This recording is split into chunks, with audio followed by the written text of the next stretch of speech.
کہ میں معافی جو ہے ایک صورت میں مانگوں گا، وہ صورت میں کہ سی سی ٹی وی فوٹیجز جو ہیں وہ سامنے لائی جائیں. وہ سی سی ٹی وی فوٹیجز کے اندر اگر پاکستان تحریک انصاف کا کوئی کارکن کور کمانڈر ہاؤس کو یا کسی جگہ کو آگ لگاتا ہوا نظر آتا ہے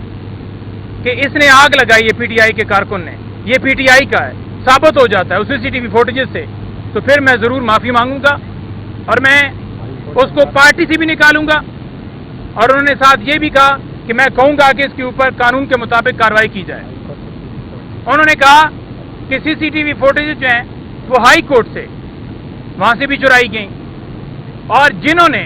ایک سابق وزیر اعظم کو ہائی کورٹ سے اغوا کیا، جس کے اوپر سپریم کورٹ نے یہ کہہ دیا کہ یہ جو اغوا تھا یہ گرفتاری نہیں تھی، اغوا تھا، یہ غیر قانونی تھا. تو ایک سابق وزیر اعظم جس کے ساتھ عوام کی سپورٹ ہے، سب سے بڑی پارٹی کے سربراہ کو آپ اس طرح کالر سے پکڑ کر گھسیٹ کر تذلیل کر کے ایسے کیس میں لے جائیں گے جہاں پر وہ بیل کے لیے وہاں پر گیا ہوا ہے. اور وہ وزیر اعظم، سابق وزیر اعظم جس کے گھر میں 14 مارچ کو جوڈیشل کمپلیکس حملہ ہوتا ہے، پھر 18 مارچ حملہ ہوتا ہے، اور گھر جو ہے زمان پارک میں 14 مارچ کو حملہ ہوتا ہے، تو وہ رینجرز اور وہ جو اہلکار ہیں ان کے خلاف کارروائی ہونی چاہیے اور معافی وہ مانگیں جن کا قصور ہے. ہمارا قصور ہی نہیں ہے، ہمیں تو ایک وکٹمائز کیے جا رہے. اب انہوں نے یہ بھی کہا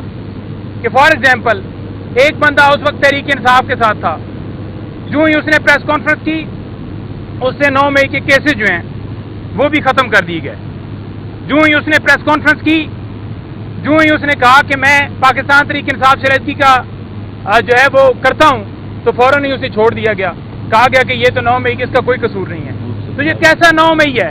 جس میں ہم سپریم کورٹ میں گئے ہیں کہ جوڈیشل کمیشن بنایا جائے؟ اسی لیے جوڈیشل کمیشن نہیں بنایا جا رہا کیونکہ ان کو پتہ ہے کہ پھر کردار سامنے آئیں گے، اصل قصوروار سامنے آئیں گے. تو اس صورت میں شاید اس سے پہلے یہ خبر چل چکی ہو. پھر قاضی فائز صاحب، انہوں نے کہا کہ قاضی فائز صاحب وہ رول ادا کر رہے ہیں جو اس وقت جو یہ دوسرے ممالک خاص طور پر اسرائیل اور فلسطین کے مسئلے کے اوپر ادا کر رہے ہیں، کیونکہ ملک کے اندر ظلم و جبر جاری رہا، چار دیواری کا تقدس پامال رہا، لوگوں کو اغوا کیا گیا، گرفتاریاں کی گئی، چھاپے مارے گئے، پریس کانفرنس کروائی گئی، اور وہ وہاں پر بیٹھے دیکھتے رہے، اس کے اوپر ایکشن ہی نہیں لیا. تو مطلب یہ ہے کہ جو ایکشن نہیں لیتا جس کے پاس پاور ہوتی ہے تو وہ سارا اس میں پارٹیسپیٹ کر رہا ہوتا ہے نا. اگر اسے لگے کہ یہ غلط ہو رہا ہے تو وہ ڈیفینیٹلی بات کرے. لیکن انہوں نے کہا کہ قاضی فائز صاحب کو ہم 12 کہہ چکے ہیں، اور اب بھی میں کہہ رہا ہوں کہ ہماری پٹیشن جو دھاندلی ڈاکہ ڈالا گیا وہ، ہماری پٹیشن فنڈامنٹل رائٹس کی جو وائلیشن کی گئی وہ، ہماری پٹیشن جوڈیشل کمپلیکس کے حوالے سے، خان صاحب کی ڈسکوالیفیکیشن کے حوالے سے، اور جتنی پٹیشنز ہیں وہ کیوں نہیں لگائی جا رہی، کیوں نہیں کمیشن بنایا جا رہا؟ انہوں نے کہا کہ اسی وجہ سے نہیں بنایا جا رہا کیونکہ وجہ جو میں نے پہلے بتائی کہ جب آپ ساتھ دے رہے ہو کسی کا تو اس وجہ سے نہیں بنایا جا رہا، تو لگائی جائیں. پھر پہلا پیغام عمران خان کی طرف سے یہ ہے کہ اس وقت جو ہماری اسمبلی میں بیٹھ کے لوگ، پارلیمنٹ میں بیٹھ کے لوگ فیصلے کر رہے ہیں، جو ناجائز فارم 47 کے پیداوار ہیں، جو چوری کر کے مینڈیٹ کو اسمبلی میں بیٹھے، وہ قوم کے لیے کیسے فیصلے کر سکتے ہیں اور کیسے یہ ریزولوشنز پاس کر رہے ہیں اور کیسے یہ ہمارے جو قانون ہیں وہ تبدیل کر رہے ہیں، جب ان کا کوئی حق نہیں بنتا کہ وہ قوم کے لیے فیصلے کریں. انہوں نے کہا ہے کہ سب سے پہلے جو ان کا مطالبہ انہوں نے پہلے بھی کیا ہے وہ یہ ہے کہ پہلے اسٹولن مینڈیٹ، جو کئی 100